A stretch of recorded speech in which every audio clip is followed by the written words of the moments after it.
இதாங்க எங்கள் வீடு. இப்போதைக்கு ஒரு அடையாளத்துக்கு இருக்கிற வீடு இதுதான். எங்கள் மாமனார் எங்கள் அத்தைக்காகவும் அவங்களோட பசங்களுக்காகவும் ஆசை ஆசையாக கட்டின வீடு. அவர் இருக்கும்போது இந்த வீடு இப்படிலாம் இல்லைங்க. இதெல்லாம் டைல்ஸ் போடாமல் ஒரு பாதியில் தான் இருந்துச்சு. இப்போ இருந்து அவர் இதெல்லாம் பார்த்துருந்துருக்கலாம். அதுக்குள்ளே கடவுளுக்கு என்ன அர்ஜென்ட்டுன்னு தெரியல, கொஞ்சம் சீக்கிரமாக கூப்பிட்டுக்கிட்டாரு. நிறைய சொல்லுவாங்க எங்கள் மாமாவை பற்றி, ஆனால் இதுவரையும் நான் பார்த்தது இல்லைங்க. ஃபோட்டோவில் மட்டும்தான் பார்த்துருக்கேன். இவர் தாங்க எங்கள் மாமனார். இறந்து ஒரு 9 இயர்ஸ் பக்கம் ஆயிடுச்சு.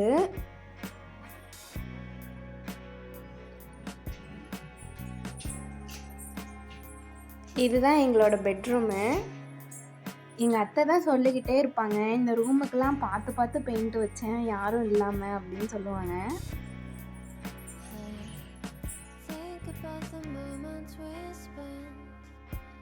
Just want you to be happy when someone tries to touch your scars. It doesn't seem to cure at all. Nothing's gonna be any better. என் கை இந்த பொங்கல் டைமில் கொஞ்சம் சும்மா இருக்காதுங்க. எதையாவது எடுத்து அங்கேருந்து கிறுக்கிக்கிட்டே இருப்பேன்.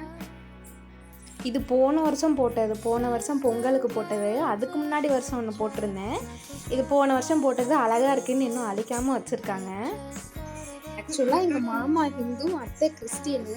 அந்த காலத்துலேயே ஒரு அரேஞ்சு லவ் மேரேஜ் பண்ணால் எங்கள் அத்தையை தான் கல்யாணம் பண்ணுவேன்னு அடம் பிடிச்சி கல்யாணம் பண்ணாராம். எங்கள் அத்தை கிறிஸ்டின்னு சொன்னால் யாருமே நம்ப மாட்டாங்க சாமி ரூமை பார்த்தா. அந்த அளவுக்கு அத்தன்டிக் இந்து ஸ்டைலில் ஒரு சாமி ரூமை வச்சுருக்காங்க பாருங்கள். எல்லா பொருளும் இருக்குங்க உள்ள. அந்த வெண்கடுகு, வெட்டி வேர் எல்லாமே வச்சுருப்பாங்க. இதுதான் லிவிங் ரூம்.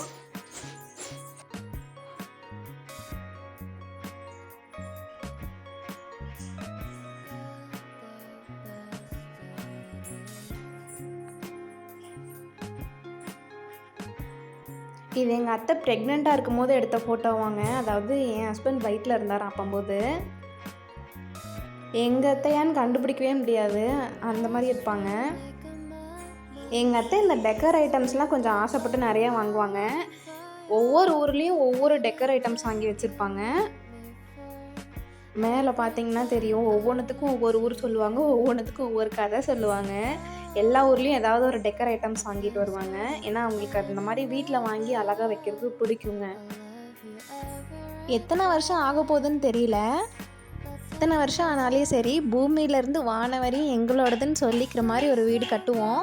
அழகர் இல்லம்னு பேர் வச்சு அப்போ ஒரு ஹோம் டூர் போடுவோங்க. லைஃபோட நெக்ஸ்ட் கோலே அதுதாங்க. இதுதான் கிச்சன். கிச்சனை மட்டும் க்ளீனாக வச்சுக்கணும். ஏதாவது குளறுபடி பண்ணிவிட்டுட்டோம்னா முடிஞ்சிச்சு ஜோலி அப்படிங்கிற மாதிரி தான்.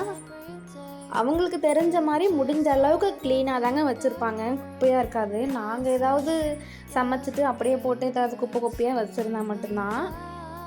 மற்றபடிக்கு டெய்லியும் அடுப்பு கழுவுவாங்க, டெய்லியும் கிச்சனை க்ளீனாக தான் வைப்பாங்க.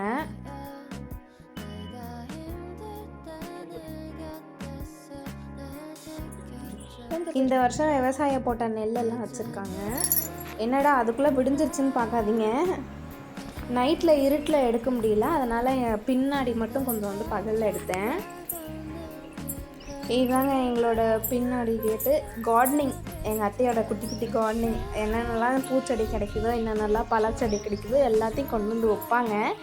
என்ன வளரதான் செய்யாது.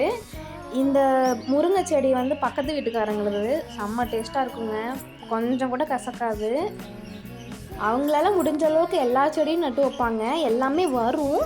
ஆனால் ஆடோ மாடோ சாப்பிட்ரும். வீட்டில் அலரி செடி வைக்கக்கூடாதுன்னு சொல்லி போன ஒரு 6 மந்த் முன்னாடி கட் பண்ணி விட்டோம். இருந்தாலும் மழைக்கு வந்துருச்சு போல். இந்த சைட்லலாம் எல்லார் வீட்டுக்கும் 2 வே இருக்குங்க. பின்னாடியும் இருக்கும், முன்னாடியும் வச்சுருப்பாங்க. 2 கேட் வச்சுருப்பாங்க. மேலே மாடி. ஒரு தென்னை மரம், ஒரு வாழை மரம் நிற்கிதுங்க. வாழை வச்சு இப்போ தான் ஒரு 6 மந்த் இருக்கும். தென்னை ரொம்ப நாளாக நிற்கிது வீட்டில். இதுதான் எங்கள் வீடு. தொடர்ந்து சப்போர்ட் பண்ணுங்கள், சப்ஸ்கிரைப் பண்ணுங்கள். எத்தனை பேருக்கு எங்கள் வீடு பிடிச்சிருக்குன்னு கமெண்ட்டில் சொல்லுங்கள். நெக்ஸ்ட் வீடியோவில் பார்க்கலாம். டாட்டா.